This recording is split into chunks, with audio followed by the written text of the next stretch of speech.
తెలంగాణ రైతులకు ప్రభుత్వం good news చెప్పింది. 22న రైతు భరోసా మొదటి విడత నిధులను సిద్దిపేట జిల్లా నర్మెటలో సీఎం రేవంత్ రెడ్డి విడుదల చేయనున్నారు.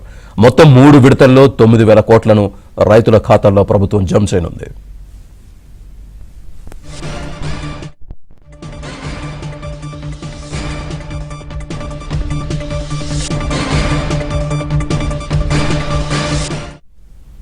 తెలంగాణ రైతులకు ప్రభుత్వం గుడ్ న్యూస్ చెప్పింది.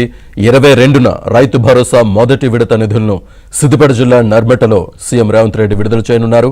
మొత్తం 3 విడతల్లో 9,000 కోట్లను రైతుల ఖాతాల్లో ప్రభుత్వం జమ చేయనుంది. పూర్తి డీటెయిల్స్ మా కరెస్పాండెంట్ సిద్ధార్థ్ అందిస్తారు. సిద్ధార్థ్.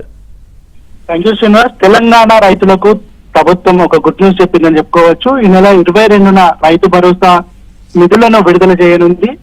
సిద్దిపేట జిల్లా నర్మెట నుంచి రైతు భరోసా నిధులు సీఎం రేవంత్ రెడ్డి విడుదల చేయనున్నారు. రైతు భరోసా నిధుల విడుదలపై కాసేపు క్రితం ఉప ముఖ్యమంత్రి మల్లు పట్టు విక్రమార్క, మంత్రి తుమ్మల నాగేశ్వరరావు అదేవిధంగా అధికారులతో సీఎం రేవంత్ రెడ్డి చర్చించారు.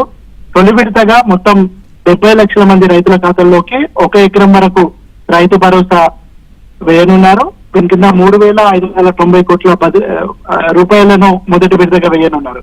ఇక రెండో విడతగా మరొక 20 రోజుల తర్వాత 2,650 కోట్ల రైతు భరోసా నిధులను విడుదల చేయనుంది తెలంగాణ ప్రభుత్వం. ఇక ఏప్రిల్ నెలాఖరులోగా 3వ విడత రైతు భరోసా నిధులను విడుదల చేయనున్నారు. 3 విడతల్లో కలిపి మొత్తంగా రైతుల ఖాతాల్లోకి 9,000 కోట్లను ప్రభుత్వం విడుదల చేయనుంది. ఇక రైతులు ఎప్పుడెప్పుడో రైతు భరోసా వస్తుందా అని ఎదురు చూస్తున్నటువంటి రైతులు ఈ ప్రభుత్వ నిర్ణయంతో సంతోషం వ్యక్తం చేస్తున్నట్టు తెలుస్తా ఉంది. గత ప్రభుత్వం చాలా మిస్యూజ్ చేసింది. రైతు భరోసా నిధులను అన్నెసెసరీ ల్యాండ్స్ కి నిధులు కేటాయించింది. వాటన్నిటినీ ప్రాపర్ గా సిస్టమైజ్ చేసే ప్రయత్నాన్ని తెలంగాణ ప్రభుత్వం చేస్తా ఉంది.